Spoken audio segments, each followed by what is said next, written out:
is blocked. Appalachian State has stunned the college football world. One of the greatest upsets in sports history. 17 seconds, high formation now. Here's the snap. Winston rolling right. Throws the pass on the end. It's caught! It's caught! It's caught! Touchdown official! Calvin Benjamin.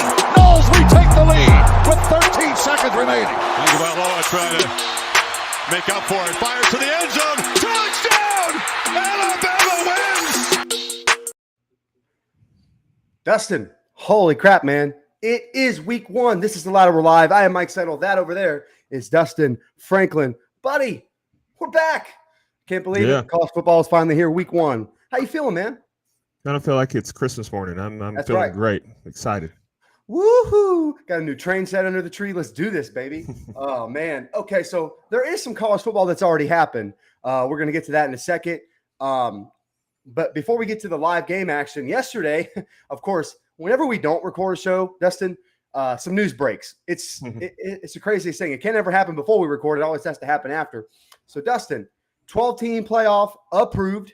So it looks like it's going to take effect in either 24, 25, 26, more than likely 2026 because of the TV contract with ESPN. The Big Ten is going to say, I want Fox, NBC, and CBS in on this deal so ESPN doesn't own exclusive rights. So, Dustin, 12-team playoff, yay or nay for you?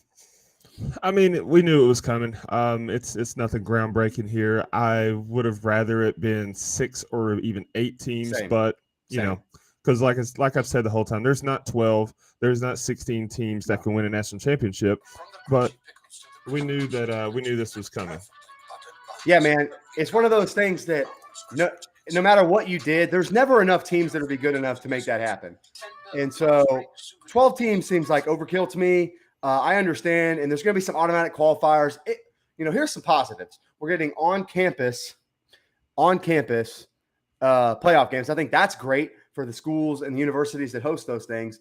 But to me, nothing changes about the sport as far as who's capable of winning a national championship. It's the teams with the most money, the most resources, and the better players. And so on a given year, the team that wins the Big 12 probably not getting it.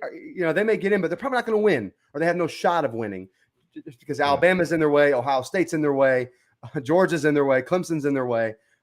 So it's interesting. I like an expansion, but I think when maybe 12 is a little too much. However, I'm not going to complain about more football games. I'm just not. No. And you know how I feel about conference championship games. I don't like them. I think they're pointless. They were a money grab when they were first invented by the SEC, and they're a money grab now. So if we get rid of those and add the playoff games, I'm for it. That's fine with me. Yeah. I feel the same way. I mean, it's money drives it all, unfortunately. But here we are, and I'm never going to complain about more football. Absolutely not. Dustin, let's go back to Thursday night real quick. I was almost right. I was so close to being right on both of my picks, and I went 0 for 2. I believe I picked West Virginia, and I don't know if I picked Purdue, but I like Purdue to win the West. I still feel pretty good about Purdue. Let's go to the backyard brawl. Dustin, West Virginia leads, most of the third and fourth quarter in that game, and it's just the craziest pick six I've ever seen. Pitt ends up winning by 7. Dustin, your thoughts on the first backyard brawl in 11 years? Yeah. First of all, play this game every year. Second of all, absolutely, it was a very. I mean, this is why you got to play it every year. This is an exciting game. I mean, it was one of the best games of week 0 / early week 1, and you got Slovis came out, threw for 308 yards. He looked good. JT Daniels didn't look as good. He threw a pick, only threw for 214 yards, 23 or 40 passing.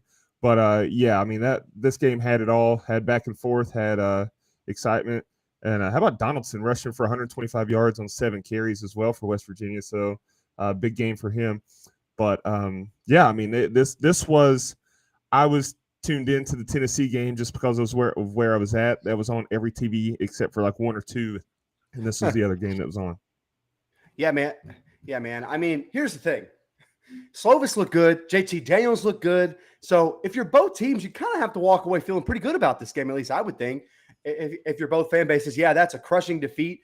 Anytime West Virginia loses this game, it seems to be a heartbreaker for some reason, just like a step on your throat kind of just gut punch. And it happened here again. Look, Ford Wheaton played great all game. I mean, 97 yards, 2 touchdowns. He looked phenomenal. He just happened to, he didn't look the ball in. It happened to bounce right off his hands and right into the hands of a pit player. You can't account for that stuff. That just happens. I mean, it was a 14-point swing in 43 seconds. So there's not a whole lot you can do about that, except, if you're a West Virginia offensive player, maybe tackle a guy. I don't know. Reminded me of our team last year. We don't have to get into that. Okay, Dustin, another Thursday night game that I thought was phenomenal. Penn State, Purdue. God, I'm still high on the Boilermakers. They almost pulled it off. The matchup we talked about in the preview was the Purdue wide receivers and the Penn State secondary. Buddy, the Purdue wide receivers look pretty damn good against that Penn State secondary. Your thought, but Penn State has a late drive. Sean Clifford slices and dices, and they end up winning the game. Your thoughts on Penn State, Purdue? Yeah, Aiden O'Connell, he torched the Penn State secondary with 356 yards. Didn't see that coming. My one prediction for the game is that Joey Porter Jr. would get a pick. That didn't happen, but he did recover 2 fumbles, so I guess, he made up for it. You mentioned Sean Clifford.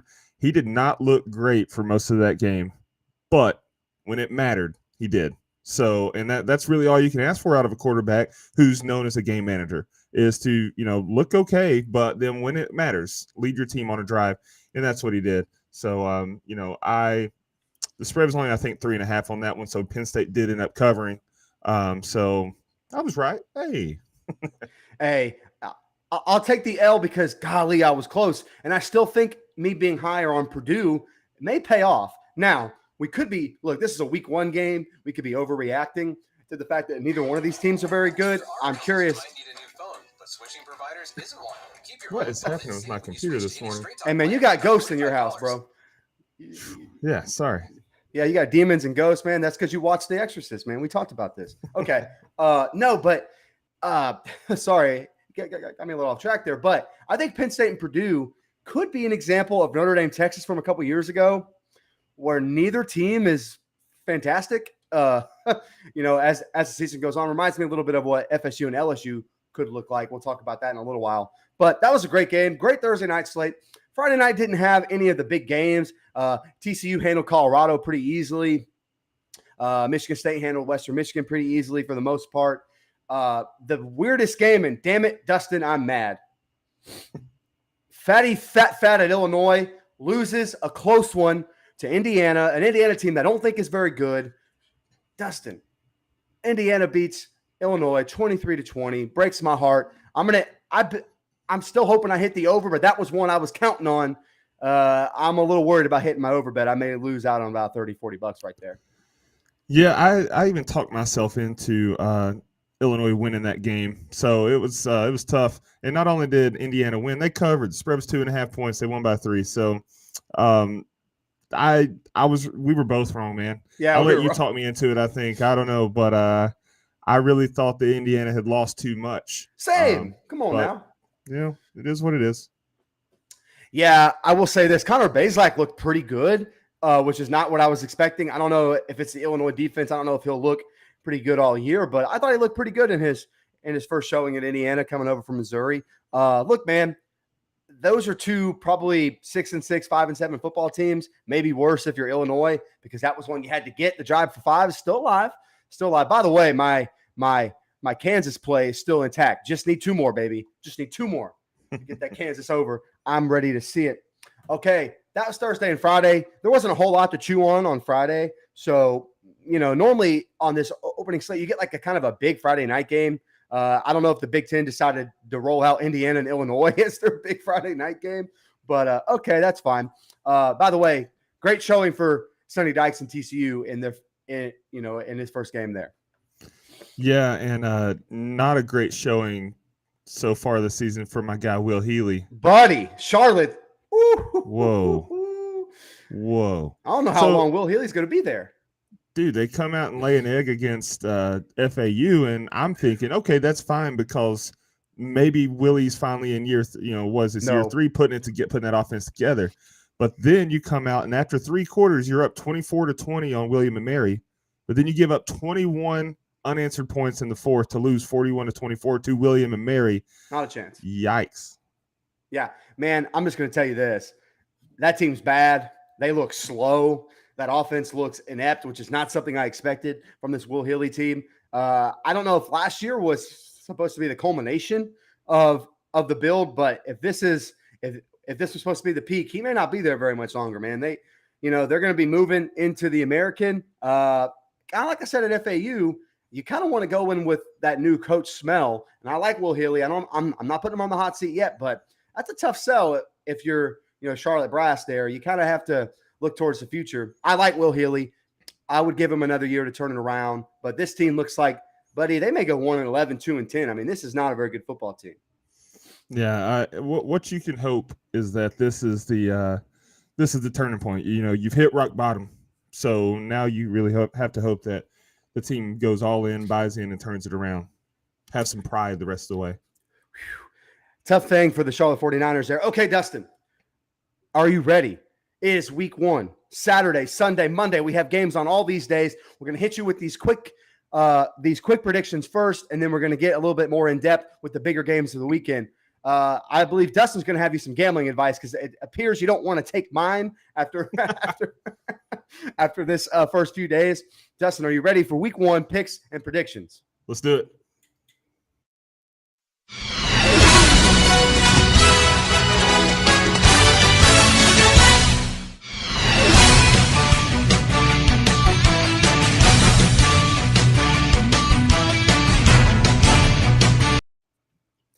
Okay, Dustin, here we go. ECU hosts NC State. This is 12 o'clock on main ESPN. A little bit of an in-state game there. ECU's pulled these upsets before on big-time ACC teams. We've seen it. We've seen them beat Virginia Tech. We've seen them beat or take Florida to the wire on the road in the SEC. That was years ago. This is now. We like Mike Houston. We really like what he's done there. We love the defense, the way they play physically. We like the way that, a fifth-year quarterback returning. Any chance ECU pulls off this upset? This is the best NC State roster they've ever accumulated there. In a word, no. I said, when we were doing our conference previews, that NC State gets to 10 wins this season for the first time in school history. It starts right here. I like the Wolfpack to cover the 10.5 point spread. Yeah, when I saw it the other day, it was at 12.5. It had moved down, which means some money came in. Here's what I'll say. I think NC State wins pretty comfortably, but I can see a backdoor ECU cover just because if I'm Dave Doran, if I'm up a little bit, late in the fourth quarter, maybe I, not rest my guys, but maybe I call off the dogs a little bit, try to run and get out of there. And I can see, ECU taking advantage of that with a late touchdown. I still like this ECU team. I think they're going to be a little bit better than everyone else does. I think they'll put up a fight at home. That crowd is going to be crazy for that game. They hate NC State there for some reason.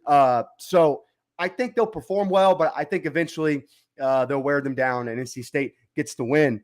Another in-state game for the state of North Carolina. Appalachian State host the University of North Carolina. That's on ESPNU at 12. A couple years ago, App State went into Chapel Hill and beat North Carolina. That was the first year under head coach Mack Brown. This year they're hosting. This is a 1.5, or I believe I got it at 1.5 point spread. App State's favor. I understand what we saw from UNC last week where they didn't look super great on defense. I still think Drake Mays is good at the quarterback position. This seems like a spot where everyone's in on the underdog. Everyone's in on App State, and we're all kind of going crazy and, clamoring for that win. This feels like a performance where maybe North Carolina steps up a little bit and puffs their chest.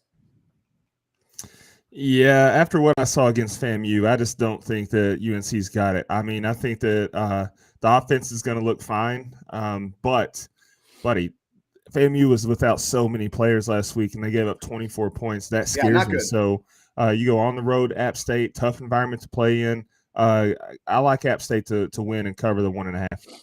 I do as well. I like Chase Bryce there at the quarterback position, which is not something I'd ever thought I'd say, given his history at Clemson and then Duke.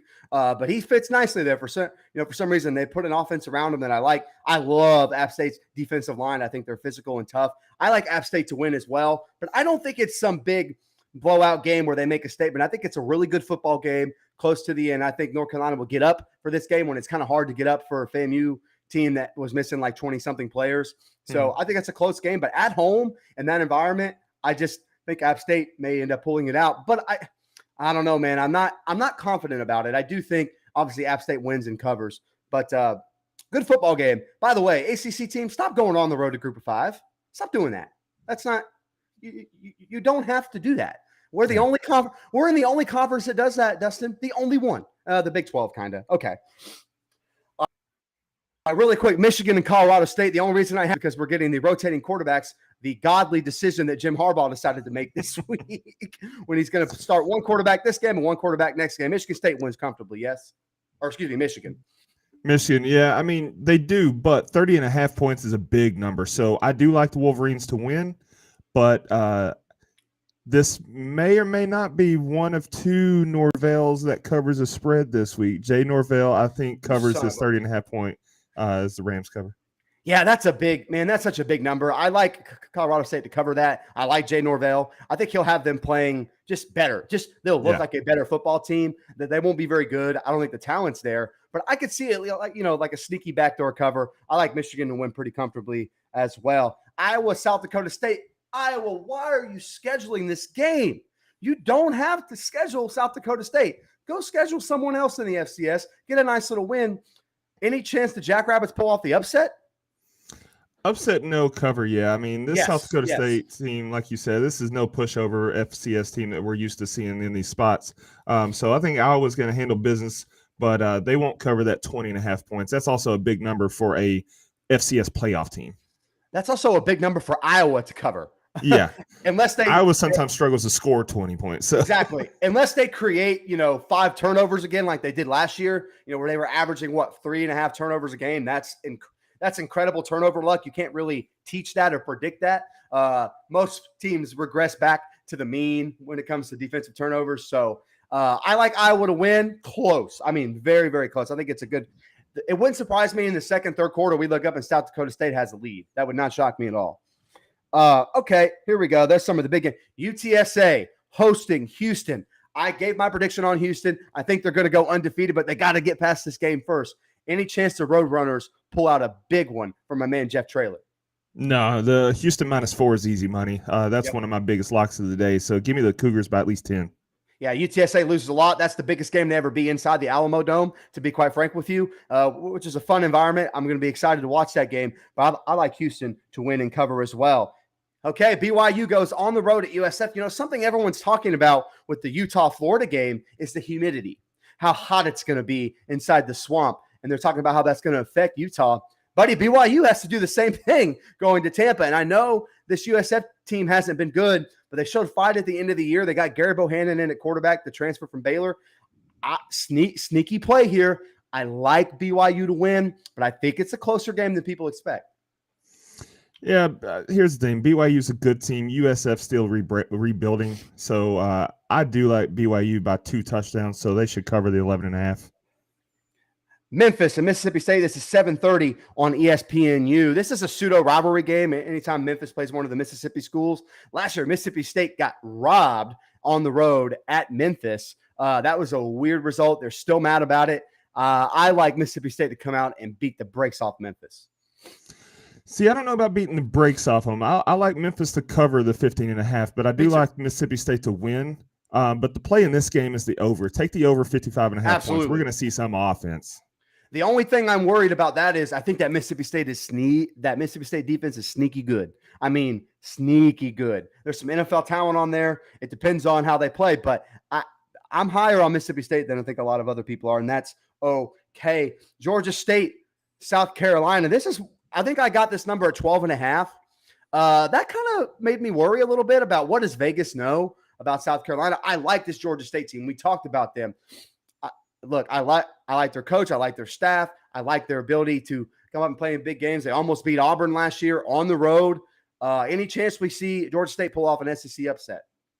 Upset, no. I like South Carolina to win, but this Georgia State team is no pushover. So I like them to cover the 12 or 12.5, whatever you can get it at. So, but take USC money line, USC East money line. There you go. Buddy, this is one of my favorite teams in all of college football. The Beavers, baby. Oregon State. What are we talking about here? They play Boise State at 10:30 on ESPN. Man, give me Oregon State. Give me Oregon State, man. Outright, give me the Beavers, man. Come on. Yeah, I knew we'd disagree here. You love Jonathan Smith just a tad more than I do, and I do let's like go. Jonathan Smith. But I think that Boise State not only covers the +2.5, but I think they win outright. Come on, man. All right. Hey, we may have to do a little friendly wager on this game. I don't know if it's like a 6-pack of beer or like a shot of Rumple or something, man. A fire and ice. I don't know. We'll figure it out. But I think this Oregon State team's sneaky good in the Pac-12. Just bowl team last year, return a lot of production. Just saying. Okay. Hey, I picked Boise State to win 10 games this year, so I need this. See, and I think you're higher on Boise than I am with Andy Avalos. I need to see it because last year I was not a fan. Okay, Dustin, let's go to the Monday night game. And the only reason this isn't one of the games we're reviewing because I don't think it'll be particularly close. No. Georgia Tech hosts Clemson in the Mercedes-Benz Dome, so it's a pseudo home game, but it's not at Bobby Dodd, which is bullcrap. Put the game at Bobby Dodd, make Clemson play on campus, but I like Clemson to win and win big. I think the Georgia Tech team's in for a rough season. Yeah, I do too, but also Clemson's comeback tour starts here. 21.5 point spread isn't big enough, in my opinion. This is the first blowout for Clemson on the path back to the playoffs. Do you think, okay, this isn't a game, and real quick, we could talk about it since we're running through these pretty fast. Is this a game where DJU looks like he did in 2020 during that COVID season? Is this a game we could take anything away from, or is the Georgia Tech defense not quite up to snuff, so we don't know what to think of it? Remember, last year, Georgia Tech took them down to the wire, close football game. Yeah, exactly. So I think you can take something away from this game. You don't want to read too much into it if he looks great, but if he looks just okay, then yeah, read a lot into that. Absolutely. And by the way, again, it doesn't really matter because Cade Klubnik is sitting right there waiting to take over the quarterback position. 5 stars after 5 stars. God, I miss being in that position, Dustin. Okay. Okay, let's jump back to Saturday. These are games we're going to get a little bit more in depth on. 3:30 kickoff, Georgia, Oregon, Atlanta. So it's a pseudo home game for the Dogs, a quote-unquote neutral site game. Dan Lanning, the new head coach at Oregon, former defensive coordinator at Georgia last year during their national championship run. Look, I'll go first really quick. The Dogs lost like 15 picks to the NFL draft. However, they didn't take a single transfer in the transfer portal this year. That means they felt really, really good about what they had coming back. Stetson Bennett returns at quarterback. They got this is the most loaded tight end room I've ever seen in my whole life. So it wouldn't surprise me if they came out in 13 personnel with 3 tight ends and just did it that way. Look, if Kirby Smart could get away with not throwing the ball, I don't think I think that's what he would do on offense. It's just run, and control the clock and let his defense shine. I think this Oregon team is tough enough in the trenches, though, Dustin. I don't know. Look, they're not good enough to me to win this football game. You got Bo Nix at quarterback, we think, for the Ducks. He's familiar with Georgia. He never played particularly well against the Dogs when he was at Auburn. But I do think he gives them a little bit of life as compared to last year where they couldn't throw the ball down the field very often against, especially in those games against Utah. I like Oregon in the trenches to kind of be able to push Georgia around a little bit, especially guys that are kind of unproven, but there's some guys there that played last year. They were in the rotation. They just weren't draft eligible. So this defense is still going to be stacked. I worry about the secondary, though. I just don't know if Oregon has enough through the passing game to take advantage of it. So I like the Dogs to pull away late and get a comfortable win and cover. So, yeah, Dan Lanning going up against Georgia after spending the last 4 years in Athens, that's a tough matchup for your first game as, new head coach. And you mentioned the quote-unquote neutral site. Stop doing this. I hate If you're going to schedule neutral site games, do neutral site games. Clemson and Georgia shouldn't be playing in the Mercedes-Benz Dome. Yeah, they played last year at where the Panthers play. What are we doing? Yeah, Florida State and LSU should not be playing in the Superdome or the Silver Dome as God, wouldn't it be really fun to be going to Baton Rouge this weekend? Yeah. Wouldn't it be fun next year to have LSU coming into Tallahassee instead of going to Orlando? Smelly city. Terrible place. I love teeing it up for you because you crap on Orlando every chance you get.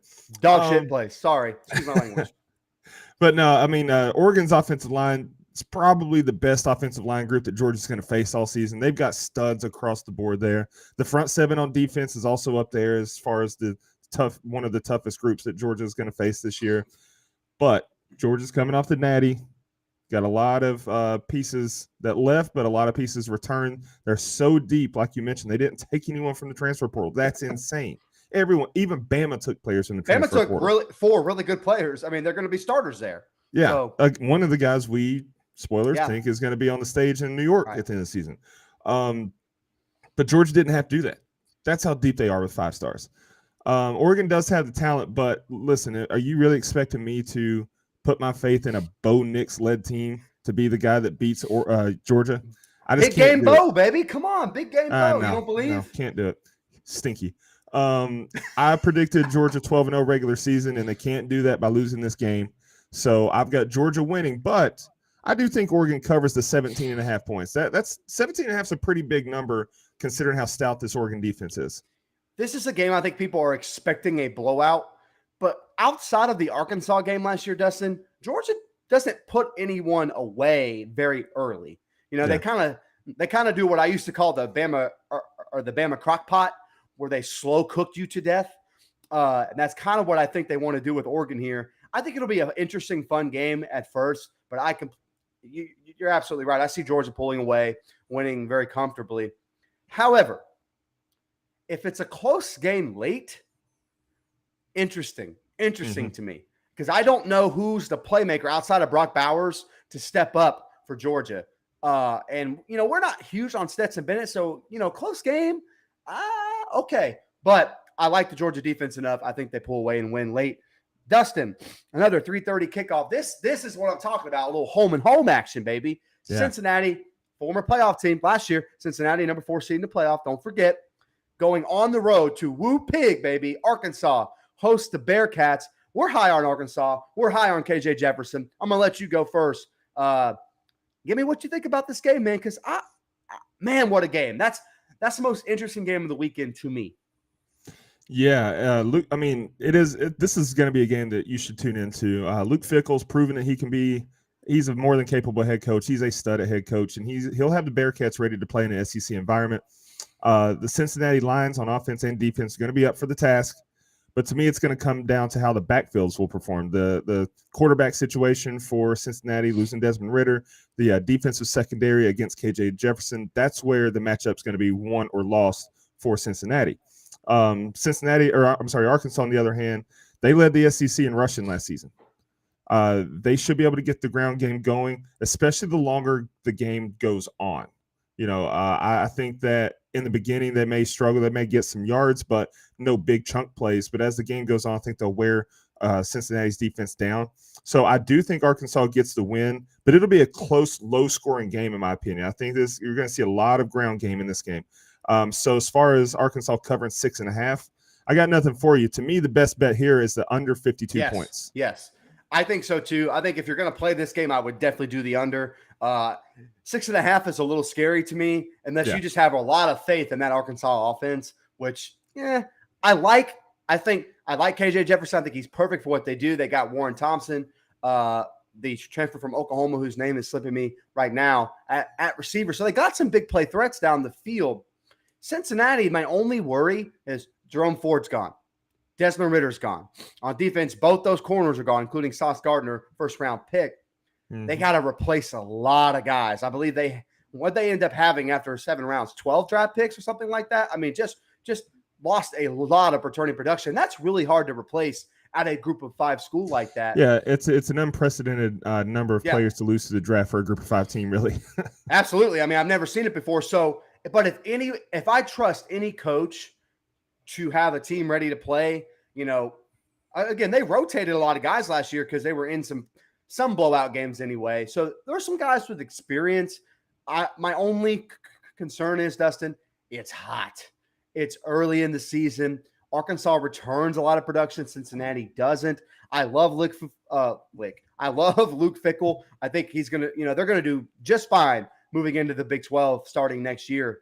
I just don't see it on this day, week 1. I like Cincinnati to cover, but I think Arkansas ends up winning the football game. I think this could be the most entertaining game on Saturday. We'll see what some of these other games shake out to be, but I really like that game. Fun football game. Here's a game that I don't think is going to be very fun, Dustin.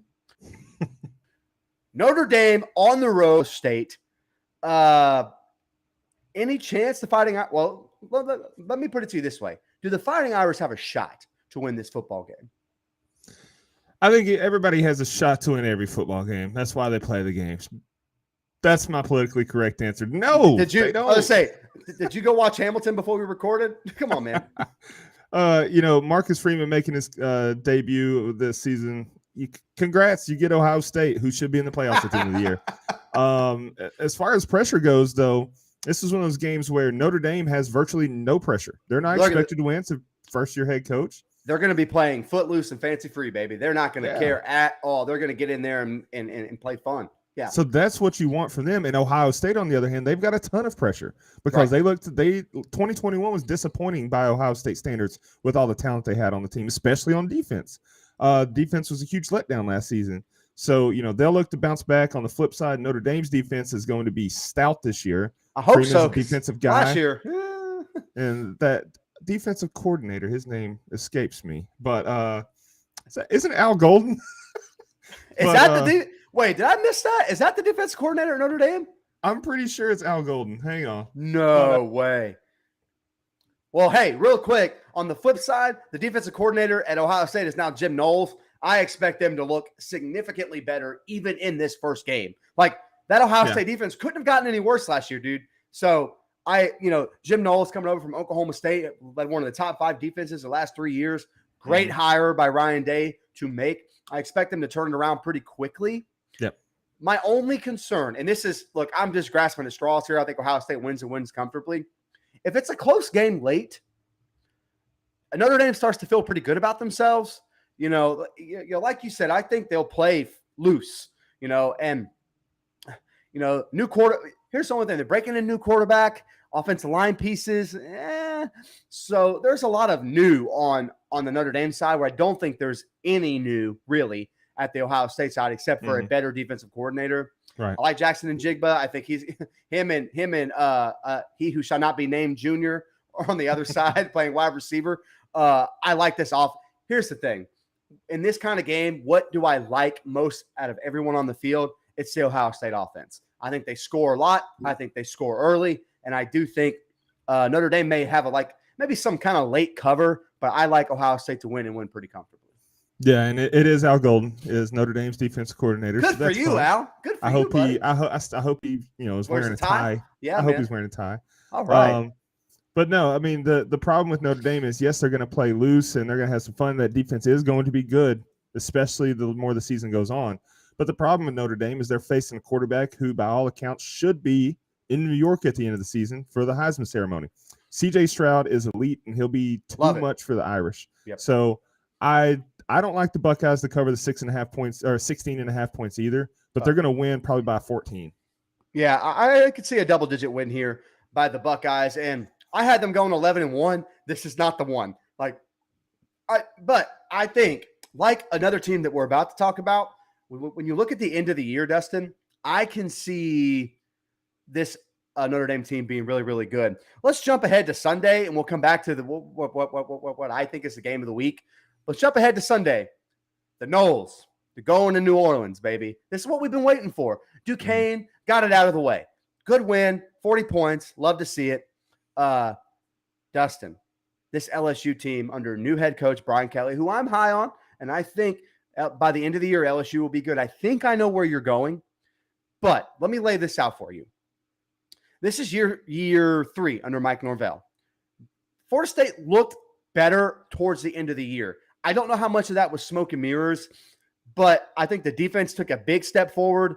But I'm interested to see how they look early under Adam Fuller.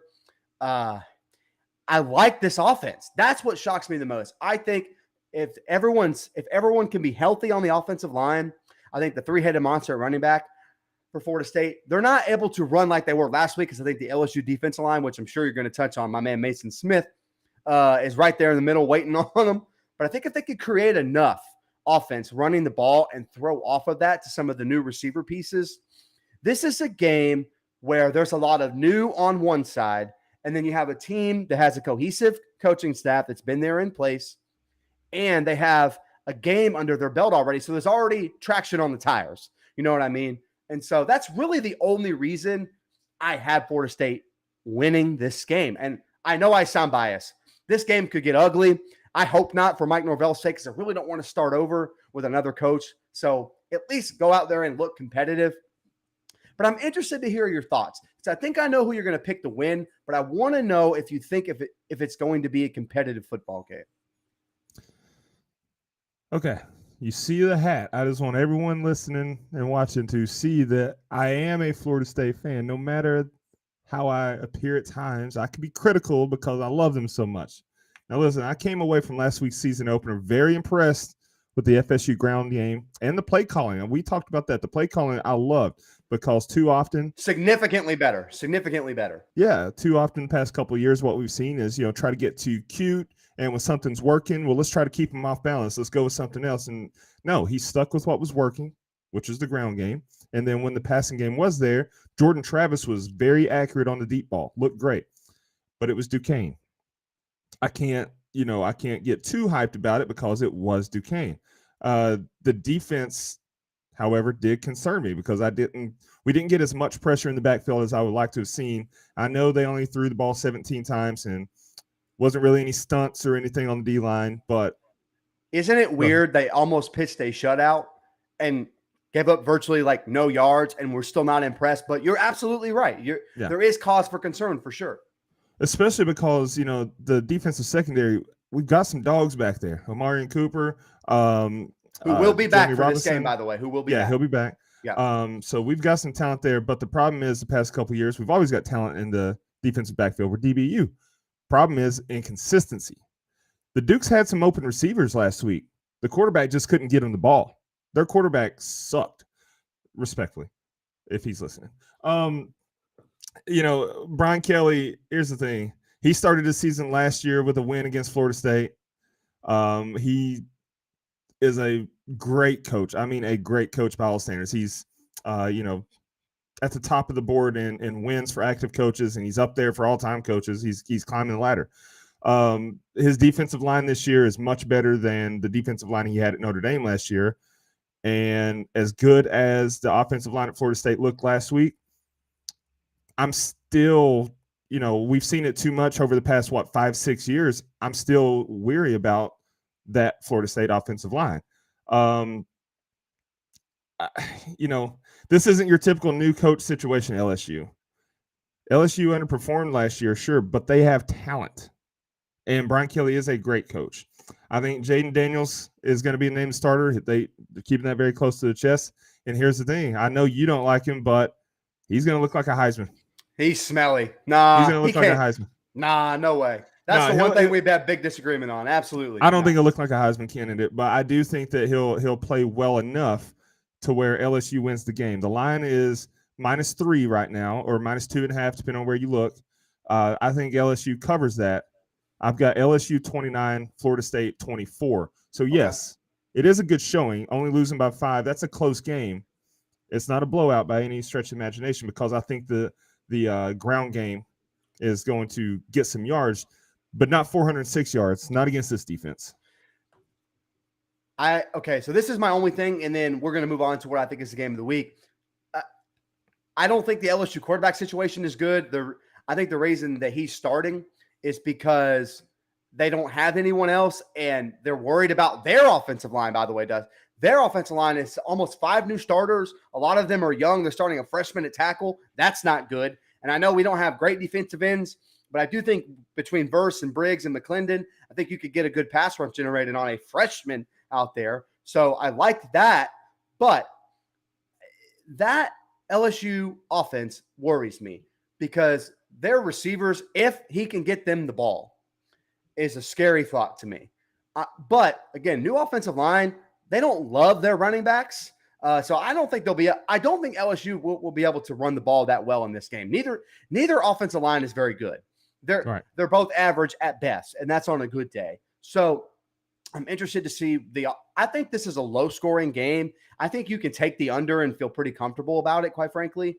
But my thing, if Florida State wins, it's because Jordan Travis is the player of the game. He has to be consistent. He has to throw the ball down the field with accuracy. And here's the thing we do know about this offense. Once or twice a game, someone will be running wide open. They scheme it up every single week, no matter if it's a blowout or not a blowout. They find a way to get open matchups on defensive backs.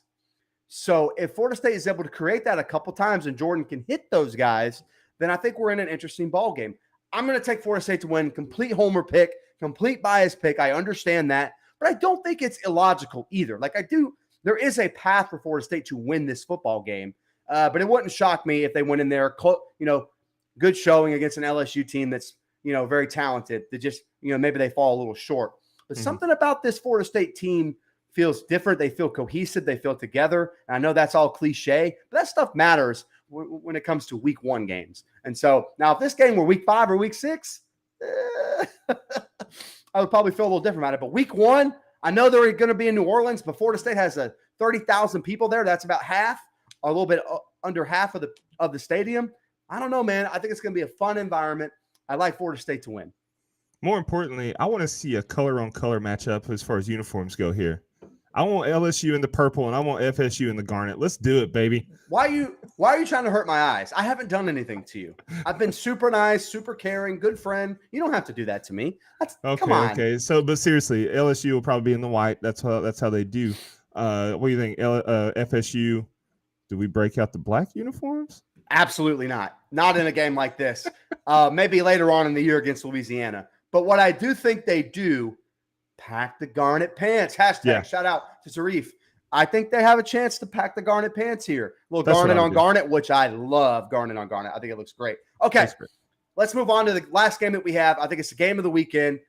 Utah goes into the Swamp on the road at Florida, 7 o'clock on ESPN. Dustin, this game on paper is a whole lot of fun. Interesting matchup. Teams that haven't, I don't know if they've ever played before, but it's the Urban Meyer Bowl. If they played before, it's been a very long time, not in my lifetime. So this is a Utes team last year that went to the Rose Bowl, won the Pac-12, but they also lost 3 games early in the year. But once they made that quarterback switch, Cam Rising is, I think, a sneaky Heisman candidate. I don't think he'll win it. I don't think he has a shot to win it, but I do think he'll put up enough production to be in that race. I love Utah's ground game. I think their defense is physical. It's nasty. Here's the flip side, though, Dustin. They got to go play in that humidity. It's going to be hot. It's going to be nasty. The Swamp is going to feel like a swamp. And that place is going to be loud and ruckus and all those other things. I like the Utes on the road to get a win, but I think it's very close. And I think Florida decides to show up in the first game under head coach Billy Napier. They have played once before in 1977, so before either of us were born. Florida won that game 38-29. Hey, Brian was still alive. It's all good. Okay. But no, this is a tough matchup for Florida if they want to, get the run going, which I think is going to be a lot of their identity this year. But Anthony Richardson is a very capable quarterback, and I think he's going to get things going through the air. I know this Utah team is good, especially on defense. But this Florida team has a lot of talent. I mean, I think I've preached it all offseason. 60% blue chip ratio on this roster. Not to mention Javon Dexter, who is one of my favorite players in all of college football. Shout out to Lake Wales, baby. Shout out to Lake Wales. I want him in Cleveland at the next level. Let's go. Eagles. Oh, come on. But this Florida team, new head coach, sure, but he's a damn good coach. And the game is in the Swamp at night. Here's some stats for you. Here's the reason I'm taking the Gators to win. Okay. All 4 losses last season for Utah away from home. Fair. They're 2-8 in their last 10 games away from home against teams who finish with winning records. This team struggles on the road against good teams. So that plus the game being in the Swamp at night, Utah's 2.5-point favorites, but I like the Gators outright. I believe in Billy Napier and this Florida team, and that pains me to say as a Florida State fan. Give me Florida 31, Utah 28. Well, I want to be very clear. I believe in Billy Napier as well, and I think you're going to look up at season's end and be like, well, this Florida team a little better than people thought. But this is a tall task in a first game in your first year with a new staff, a roster, like you said, it's 60% blue chip. But I'm worried about their defensive depth, Dustin. We talked about Dexter. Behind him on the defensive line, buddy, slim pickings. They don't have a lot of so if he were to go down or need a breather, they're they're looking a little rough up front. I think the Florida offensive line has improved. I don't know if it's improved enough to handle that defensive line for a whole game. So I think this matchup is one in the trenches. As much as I think this is the game of the week, Dustin, this game could be boring in a way. Like I can see this game not being full of fireworks and very exciting. But I think the Utah offense is much better than people are giving it credit for. I think they're used to what they ran under Kyle Whittingham for so long. When I think under Cam Rising, I just think it's a different look. It has a different feel. They're able to move the ball down the field. They got good receivers. They lost some production, but I'm still high on the Utah offense. Night game at the Swamp, it will be tough. I'm not saying that this game is going to be any kind of blowout on either. I don't think either team is capable of blowing out the other. So I think it's a close game no matter who wins. I'm only picking Utah because I've seen them play. I like Kyle Whittingham. He's been there forever. Cohesive staff. This is a new era, for Florida. And I'm always weary, Dustin, big games under new staffs. And it's not that I'm not high on those coaches. First game, big time atmosphere. You'll have the home crowd on your side. Now, if this were on the road at Rice Eccles, sorry, Florida. But that Swamp game really does give them an edge. I still like Utah to win. I think it's very close. I think it's a competitive football game, but could lack the fireworks that we're used to in these big kind of games. But to me, this is the game of the weekend just because of the implications. If Utah goes on the road and wins this game, and I know a lot of people have Florida as a middle-of-the-pack SEC team, I think they'll be a little bit higher than that, quite frankly, as the year goes on. If Utah goes on the road and were to win this game, that's a statement right there that, okay, our next big game is against USC. If we win those two games, Utah is a legitimate playoff contender and not someone that people just talk about because they need somebody in the Pac-12. Yeah, and you mentioned Florida's expectations on the season. I said it when we were running down the SEC predictions earlier this week. I've got Florida at 8-4 and third in the East. So I think I'm a lot higher on this team than a lot of people are. Yeah. But it really boils down to Bill. I mean, look at what Billy Napier did at Louisiana. That was a perennial 4 wins a year team down there, and he took them to undefeated season his last year. Now I get it; it takes time, but when you inherit such a rich roster, that's why I believe in him. Scared money don't make money today. I understand. By the way, nothing wrong. There's nothing wrong with that pick. It could very well turn out that way. But like I said, I think it's a close game no matter who wins. I really do. We haven't talked about it, and this is the last thing I have. Anthony Richardson, this is the first time he's been a full-time starter. And I do think he's I think he's a significant upgrade from Emory Jones. No offense to Emory Jones. Good luck out in the desert. But I think this is a significant upgrade. I don't know if they're going to ask him to do a whole lot in this first few games, these first few weeks. Like they get this game, they play Kentucky next week. So I think they're going to keep the playbook pretty conservative and just kind of but what you can count on is Anthony Richardson making a play or two a game that no one else can make with his legs, with his arm down the field. I like Shorter at receiver. So I do think this offense is going to be better than people expect. I'm just still new. This is the first time he's ever started a full season like this. I know he has experience, but he didn't always look great. And I think we can admit that. So I need to see him take a little bit of a next step, but I think he's capable of doing so. Still like Utah, still like the pick. Hey, Dustin, fun slate of games, man. Sometimes we get week 1 and it's almost too loaded. Like a couple of years ago, it was almost like, whoa, this is like eating a whole pack of Oreos instead of I'm going to take about 5 Oreos, a little bit chips here, some charcuterie board on the other side. I have a whole line of food that I could take from. A couple of years ago, that was like eating a whole thing of a 12-piece of KFC bucket. So this time it's spread out real nice. That noon slate gives you a window of opportunity to get some things done. Not saying you shouldn't watch those games. You should. But if you had to go do something, that's probably the time to do it because you need to be in front of a TV by 3:30. Yeah, absolutely. And me, on the other hand, and I know you're the same, I've got my 3 laptops here ready to fire it up. I'm gonna put a game on each of those and a game on the TV as well. So I'm ready. Hey, I'll be watching 3 games, but also we'll be watching my wife's volleyball team. Shout out to Lander. I'll be there for the first game, not the next game. But Dustin, any final thoughts on week 1? Can't believe it's here. Woohoo! Yeah. Rocky Top. Covered. 1 by 49. I That's all can't gotta believe say. that's a big number. That was good. Hey. No, that was good. Hendon Well, hey, I love Hendon Hooker. I just don't like the defense against really good offenses. That's it. It's not a And slight the against defense Tennessee. did give up. The defense did give up a couple plays against Ball State. It's like, ooh, you got to lock that down. So I get that, and we've been on the same page. It's fine. Before we get out of Offense. here, how about Mike Gundy going up 45-6 and still giving up 44 points? Dude, I meant to text you about that the other night when I saw the score when they were running away from it, and then I checked it a little bit later and I was like, oh, we might have a ball game here. So Absolutely. that might be cause for concern there in Stillwell.